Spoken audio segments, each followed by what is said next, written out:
everyone.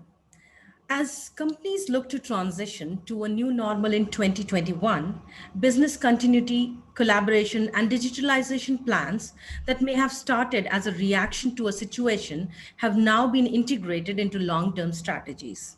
This means organizations need security solutions that can secure data across the cloud at the speed of business. To understand what cybersecurity means in the cloud era, what risks come with rapid digitalization, and how bridging the cybersecurity knowledge gap can provide the much needed solution. Today we have with us Jan Tietze, who's the Director of Security Strategy for the EMEA region at SentinelOne. Hello, Jan. We are delighted to have you here with us today. Hello, Sarah. Thank you very much for having me today. So, Jan, 2020 has been quite a year where the global COVID-19 pandemic has seen enterprises being forced into fast track their digitalization efforts. Can you tell our viewers what are some of the risks associated with rapid wide scale digitalization? So first of all, I don't just focus on the risks. I think there's an enormous opportunity ahead of us. One, we've had initiatives that have been stalled, sometimes for decades, not so much a problem in the Middle East, but in Europe. There are regions where we really thought that digitalization was going to be something that happens sometime in the future, but not now. That's definitely not the case in Middle East, where this change has been embraced more openly. But I think there's a great opportunity to be more inclusive, to enable people to work remotely, to have better work-life balance, to have a better ecological footprint, because you can require less travel and less presence. So there's also a positive cost impact potentially, so you can reduce the cost of goods and services as a result of that reduced footprint. So I think there's opportunity in this crisis, and I think with all the talk about how bad things are at the moment, we maybe should see that little bit of silver lining as well. But of course, in cybersecurity, we do focus on the risks. And I mean, the biggest risk to me is that people are working from high risk environments at the moment. Corporate perimeter is not easy to control, but it's a proven model that has been around for the past 40 years or so digitally, and for practically forever physically. And that has been eroding. It has been eroding for many years. But the reality for many companies was that suddenly it was completely gone. And that's not just for the virtual work environment. Our corporate devices are now on hostile networks. They are on networks that are shared with family members, sometimes shared with neighbors. And they're not typically set up with a lot of concern given to security. The concern is to practicality and to making things work, and not so much to being in a secure environment. But the same goes for the physical work environment. I mean, printouts at home, they lie around. Are they properly disposed of? Are they going through the same shredding process? Where do people put their password to remember it in the morning? These are risks that also come with suddenly taking an on-prem workforce and making them work remotely. So I think that's an obvious problem. And then almost all of the assets that you have in organizations today, whether they are physical or virtual, like information assets, or whether they're financial, they are controlled digitally. That means that small changes to both the availability of the digital infrastructure as well as the trustworthiness of it can be very impactful and can have very material changes.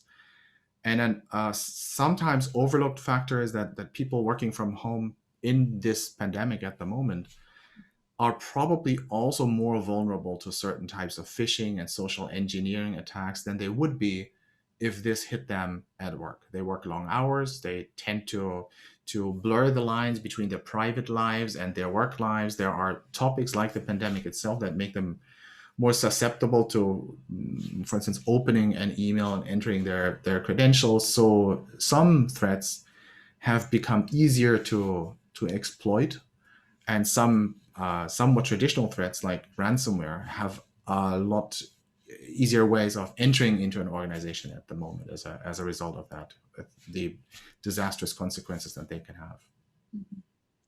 So, Jan, it's interesting how you mentioned that the office has become borderless now, and how these boundaries have faded. And since the start of the pandemic, as it is working from home has become normalized, and businesses are even allowing their staff to work from home in 2021. So this clearly means that ultimately there will be an increasing number of endpoints to protect. So what pressures can this place on security specialists and on the businesses themselves? And what do you think is the solution? So I'm not sure if the number of endpoints is increasing, but it's certainly more difficult to control them given that they are in uncontrolled environments now.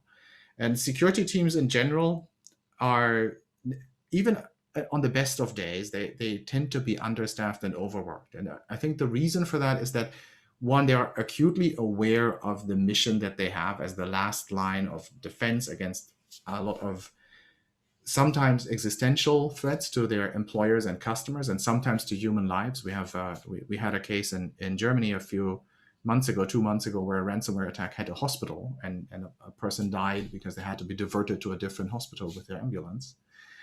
And security teams are aware of that, so they have a strong sense of mission. That's one aspect that contributes to it. Two, there's always more alerts to tend to than they can address during their work hours. And with even the security teams increasingly working from home at the moment, the lines between personal life and works have kind of blurred, and that leads to them basically working around the clock. A lot of them are younger people, especially in like the junior analyst and tier one analyst roles, and they tend to put in more hours anyway. And with those lines blurring, there's a serious risk of those people burning out. And I think that's something that we need to address at a cultural level inside the industry, to promote mental health check-ins, to promote that we dedicate time not just to improving technology, but also to improving the work-life balance of some of those junior engineers.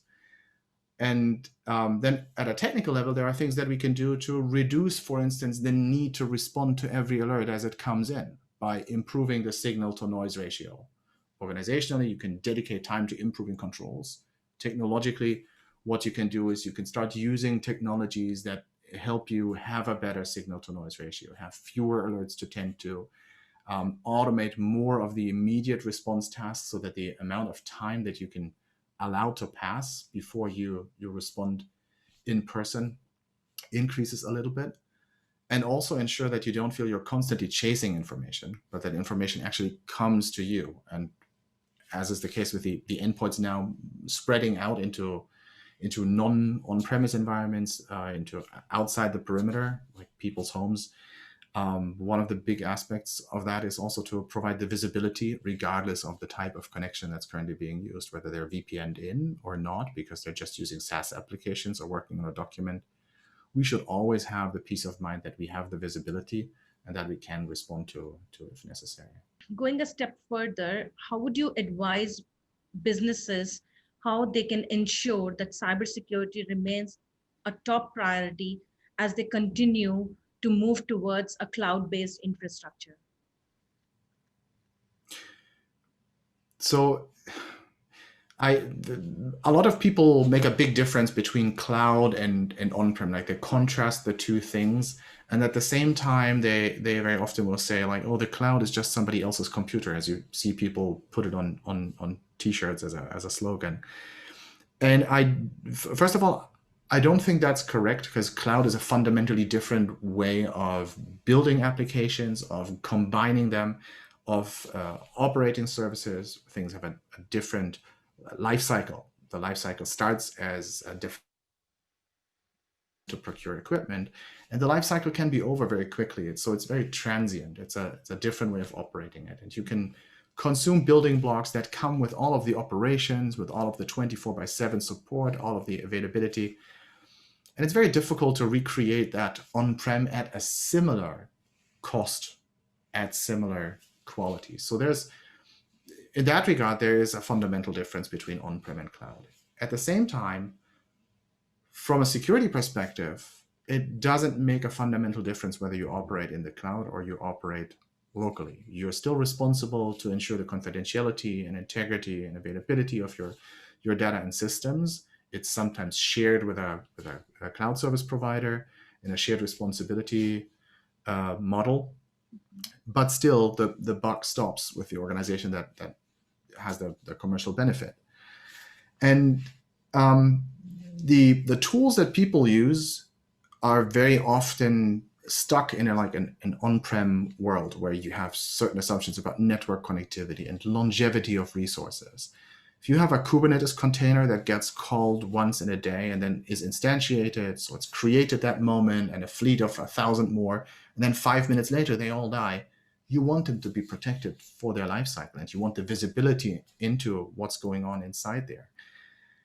And that's just not available with classical endpoint security solutions. So the real challenge is taking that mode 1 IT, as Gartner calls it, mindset, and transforming that into a mode 2 IT mindset where resources are defined as software, they're defined as code, you can constantly roll out, you can constantly deploy and change, and at the same time maintain full visibility and protection for what goes on inside those containers. And that's the real shift.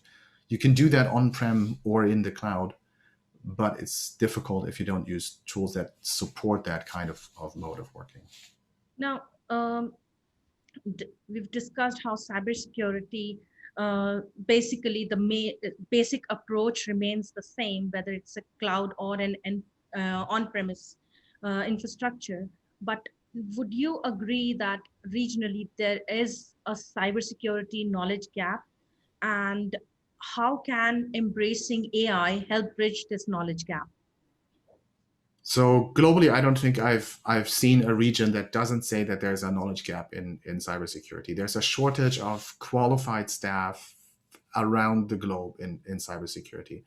And part of that is definitely due to the way that we have historically looked at the problem, and that's just create more signal, create more alerts, more data for humans to look at, and then deal with it. So there will always be a shortage because there's always more data that can be generated about the behavior of cyber assets, the behavior of users, and then to analyze it.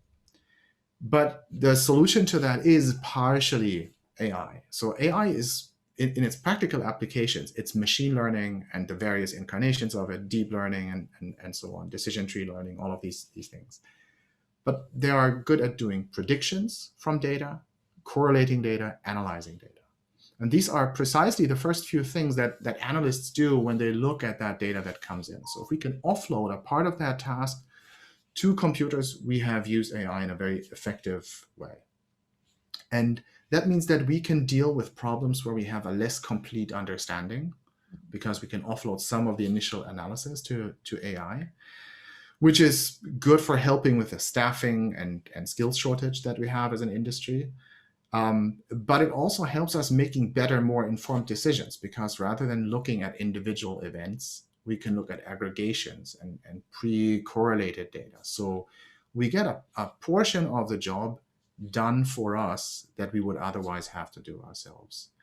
And that opens the door to doing things like automated responses, which then lets us sleep better at night because we know that most incidents will be handled automatically, and then look at them after the fact. And in turn, this also creates a better skills transfer. It allows junior analysts to grow more quickly if what they see is not just raw individual data points, but they see a pre-correlation so they can create a kind of a pre-assembled puzzle, if you will, that allows them to see both the individual components that make up the picture as well as what the puzzle picture looks when it is assembled. So I think AI helps with scaling. I think it helps with automation. And I think it makes us better analysts if we use it to the fullest. It's a natural step basically in evolving to become better responders to me to use that to its fullest. So, like you mentioned, that AI is one way to bridge this knowledge gap in cybersecurity. So, in your opinion, what is the long-term solution to reducing the gap, and additionally to develop more homegrown regional security talent? And are there any lessons to be learned from other regions? Yeah, so I mean, creating an endemic industry has worked well for some regions of the world, like have that commercial startup culture that makes available the resources and that promotes people entering the field, and that has worked well for some countries. In Europe, it would be France, in which this has worked to a certain degree. They have an endemic cybersecurity industry. In Germany, where I come from, this has basically not even been attempted. So it's you don't see any positive impact for that. In the US, you definitely see that the availability of venture capital and the promoting that area has led to a lot of advances in building and creating the talent locally. So I think that's key, and I do think that education, of course, is key. Ensuring that you have local universities that promote it as a subject and discipline, not just as a subfield of computer science that you may or may not want to specialize in. Like Rutgers in the U.S. Has a good information security program, and I think that's a model that can be replicated globally.